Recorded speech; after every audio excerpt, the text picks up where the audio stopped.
What if a simple, innocent moment with your family turned into something that left you questioning everything?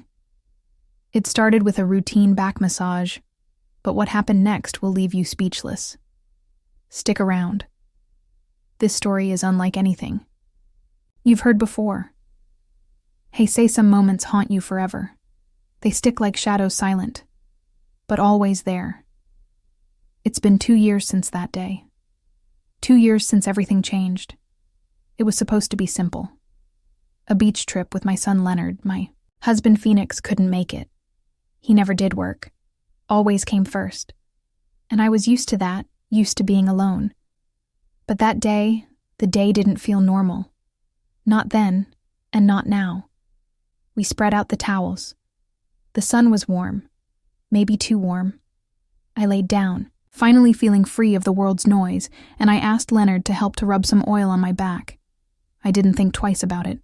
He's my son, my boy. Why would I? At first, it was nothing. Just his hands just helping me out. But then I felt it. Felt him linger lower and lower, and I didn't stop him. Why didn't I stop him?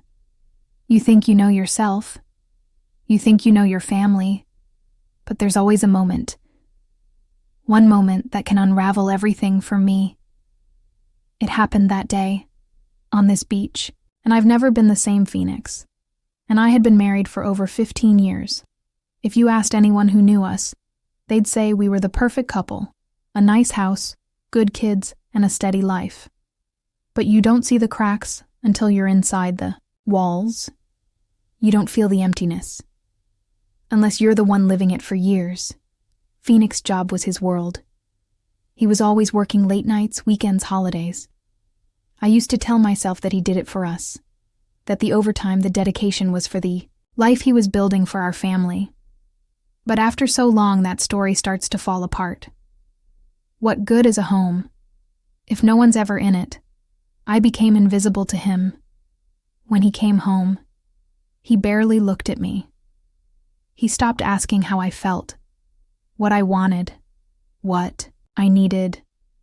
We spoke in short sentences, mostly about Bill's groceries and the kids he loved, Leonard and his little sister Issa. But even with them, his presence was like a shadow. He was there, but not really. I used to sit at the table across from him, wondering if he still saw me at all that morning. I remember standing in the kitchen as Phoenix hurried out the door. He grabbed his briefcase, kissed the top of Issa's head, and glanced at me just once. Sorry, Freya. I can't make it today. Something came up at work. I didn't even argue. I just nodded, like I always did, my throat tight. I told myself it was fine. Leonard and I could go on our own. Leonard was 16 back then, tall, lanky, with the same brown eyes his father had, but a softer face. He didn't say much, not even when I told him it would just be the two of us. I think he'd gotten used to his dad bailing too. He just shrugged, grabbed the bags, and followed me to the car. I watched him in the passenger seat. On the way there, earbuds in, staring out the window like teenagers always do. I couldn't help but smile. He was growing up so fast, and sometimes I wondered if I'd blink and lose him too. The drive to the beach felt endless. My mind wandered, as it always did, to Phoenix. I thought about all the things we used to do together. Movie nights, long walks, trips to nowhere just for the fun of it. I thought about the way he used to touch me, the way his eyes would light up when he saw me. I hadn't felt that in years. I hadn't felt anything. I was so tired of being unseen. We finally arrived, and Leonard helped me carry the bags to a quiet spot near the water. I laid out the towels while he set up the umbrella. I don't know why, I suddenly felt the need to talk to him. Maybe it was because he was the only one there. Maybe I just needed someone to hear me. It's nice to get out, don't you think? I said, trying to sound cheerful. He just nodded, pushing his hair back with his hand. Yeah, Mom, it's nice. I laid down on the towel, feeling the heat of the sun soak into my skin. I didn't move for a while. I just let myself go, Still like I was trying to let the weight of the last few years lift off me, even for just an hour. But then I remembered the oil. I sat up and turned to Leonard. "Can you help me rub this on my back?" I asked. "I can't reach it myself." He looked at me for a second, almost hesitant before taking the bottle from my hand. I laid back down, faced to the towel, and waited. The first touch was gentle, careful. His hands were unsure, like he didn't want to hurt me. I smiled to myself because it reminded me of when he was little, when he used to hold my hand to cross the street. His hands had been so small back then, you can press a little harder. I told him, my voice muffled. "It's okay." He listened, and his hands grew more firm as he rubbed the oil across my shoulders and down my back. I closed my eyes and tried to focus on the warmth, the rhythm of his touch for a moment. I let myself enjoy it. It had been so long since anyone had touched me at all, and that thought hit me harder than I wanted to admit. But then I felt his hands move lower, slowly, carefully down the curve of my back. My breath caught in my throat, and I opened my mouth to say something, but nothing came out. My mind raced, but I stayed silent. I told myself it was fine, that he was just helping, that I was imagining things. But I wasn't. His hands hovered there for a moment near the edge of where my towel ended. I could feel his hesitation. I could feel my own, and instead of stopping him, I said it. "It's okay. You can rub there too." The words hung in the air like something poisonous, and the moment they left my mouth, I knew I couldn't take them back. Leonard didn't say anything. He didn't stop either. I squeezed my eyes shut and felt his hands on me lower than they should have been. My heart was pounding so hard I thought he might hear it. I wanted to move, to sit up, to tell him to stop. But I didn't. I couldn't. I let it happen even. Now I don't know why. Maybe it was the loneliness. Maybe I was too desperate to feel wanted, even if it was wrong. Or maybe I just didn't care anymore. That day on the beach, everything inside me broke, and nothing would ever be the same again. By the way, if you've made it this far into the story, thank you for sticking with me. I know it's not an easy thing to hear, and I appreciate you listening. If you're finding this video interesting, or if you think there's someone who could relate to what I'm sharing, please take a moment to hit that like button and subscribe. It really helps me keep sharing stories like this, and lets me know I'm not alone out here. All right, let's get back to it. After that day at the beach, something shifted. I couldn't ignore it. What I felt, what I saw, and how Leonard looked at me afterward. It wasn't just a lingering gaze or a passing moment. It was constant. Every time I caught his eye, there was something different in him. Something I didn't want to name but couldn't unsee. I tried to bury it when we got back home that evening. I did everything I could to act normal. I made dinner. I asked Leonard about school. I folded laundry late into the night, my hands shaking the whole time. I kept replaying everything that happened. His hands, the way he lingered, the tension I felt in my own body. I hated myself for it. And I hat him for making me feel this way about my own son. Phoenix didn't notice a thing. He came home late as usual, his tie loose, his face tired. He kissed my cheek out of habit, just a ghost of what it used to be. Long day.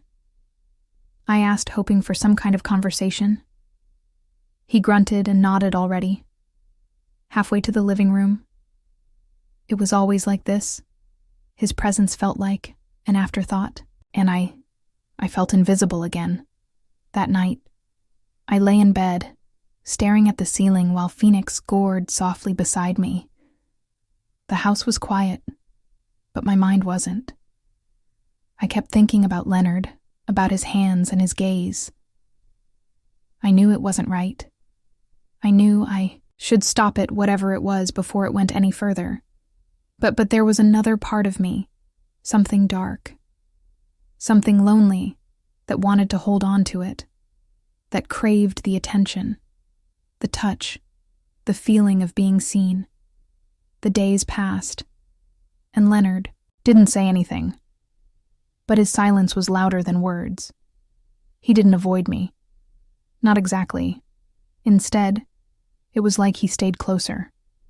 I'd catch him watching me when I cooked, when I cleaned, when I sat alone on the couch at night, and I let it happen. I didn't stop him. I didn't stop myself. Then came the next weekend. It was hot again, and the house felt stifling. Phoenix was gone, working some last-minute ship, leaving me and Leonard alone. Just like before, I asked him if he wanted to go back to the beach. Just the two of us? I don't know why I did it. Maybe I thought being outside would help clear my mind. Maybe I wanted to test myself to see if I could push it all away.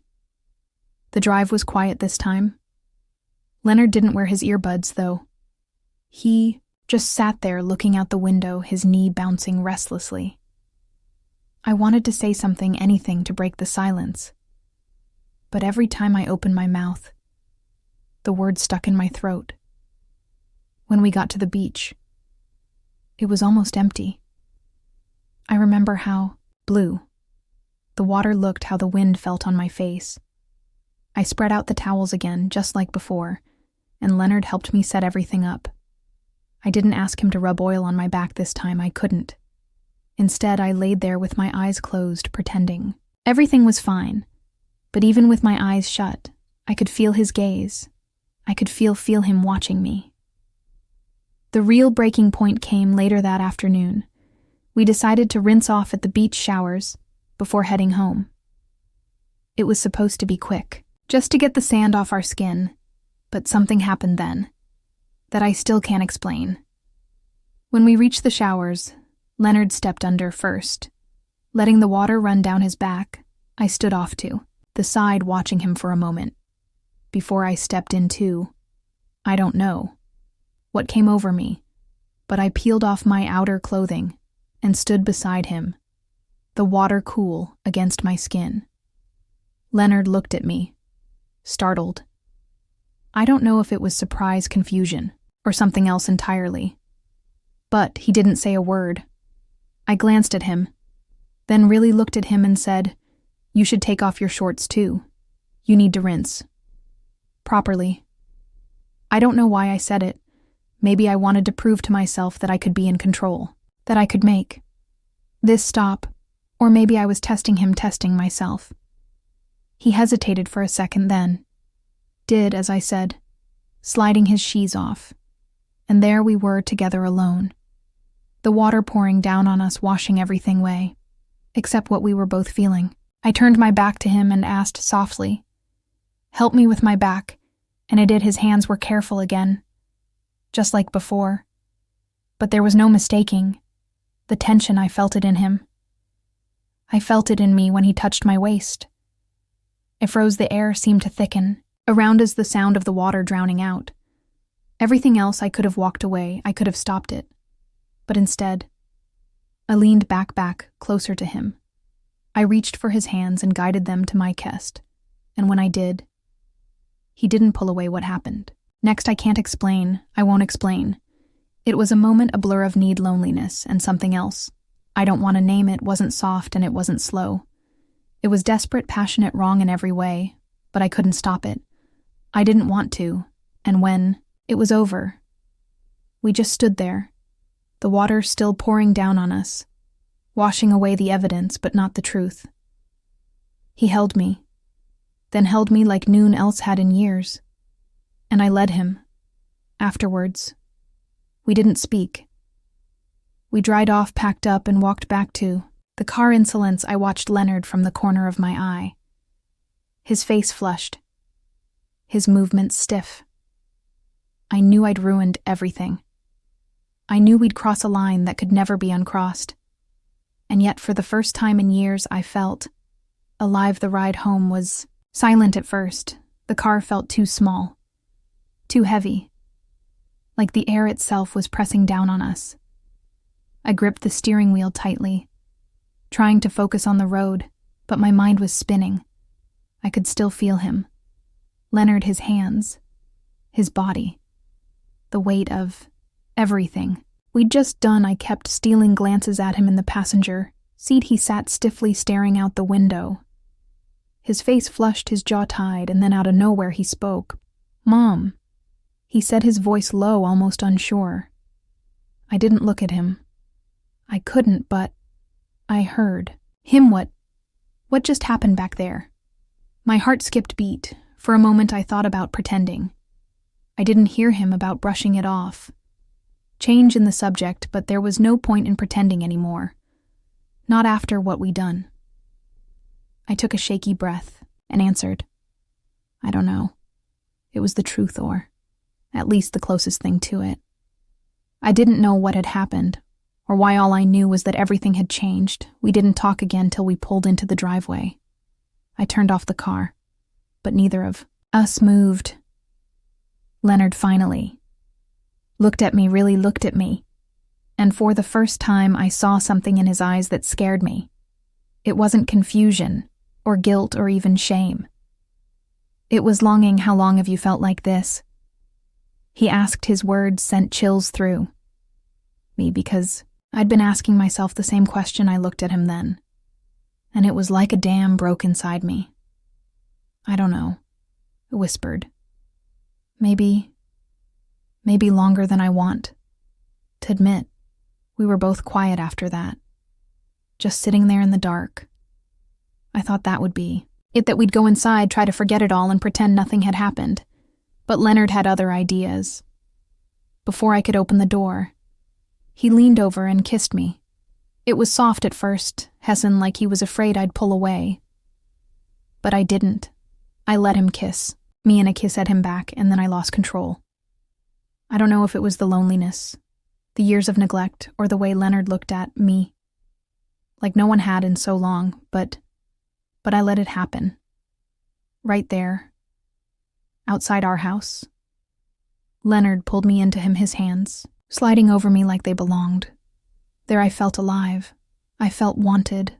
I felt seen for the first time in years. I didn't care about anything. Else I don't know how long we stayed like that, tangled up in each other, but eventually we moved inside.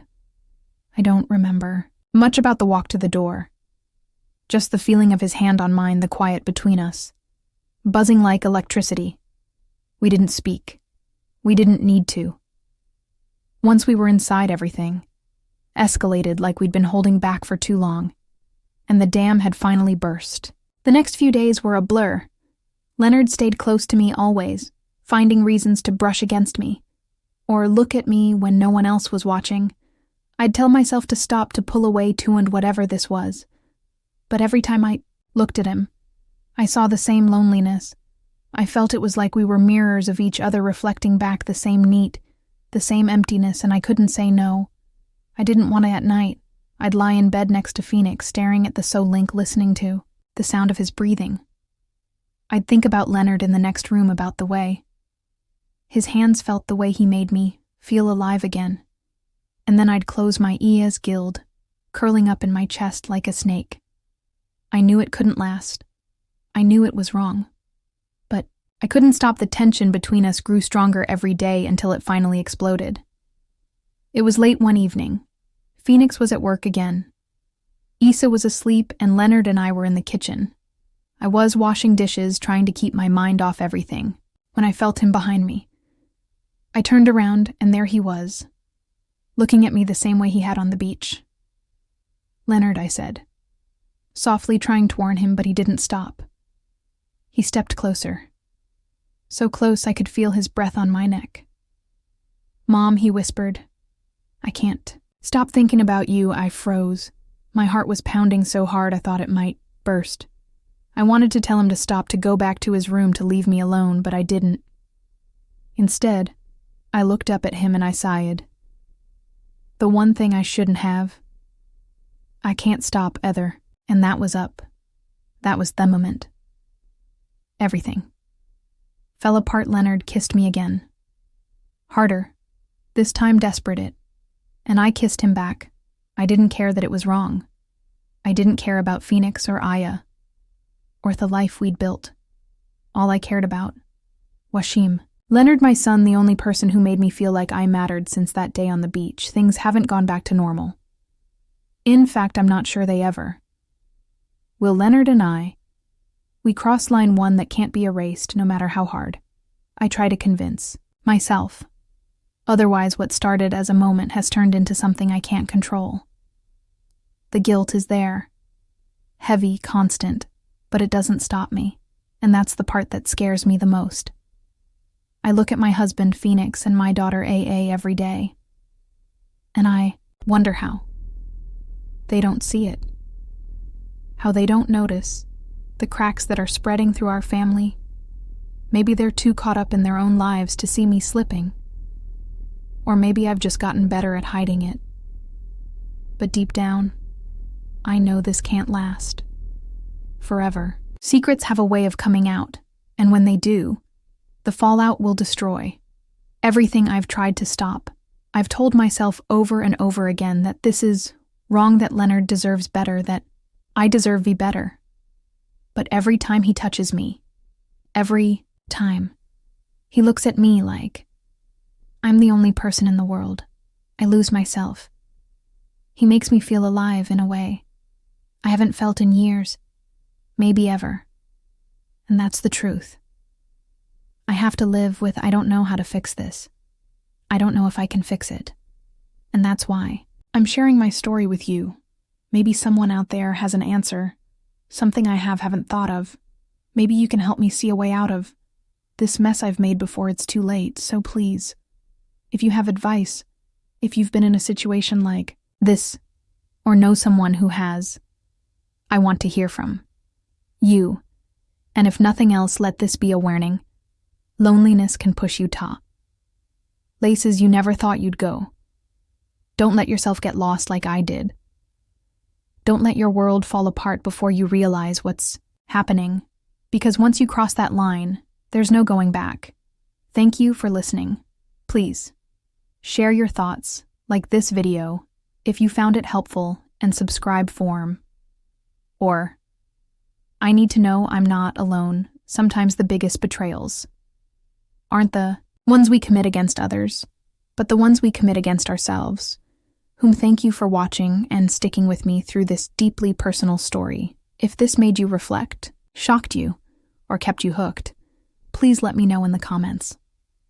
Don't forget to like, share, and subscribe for more stories that reveal the hidden complexities of life.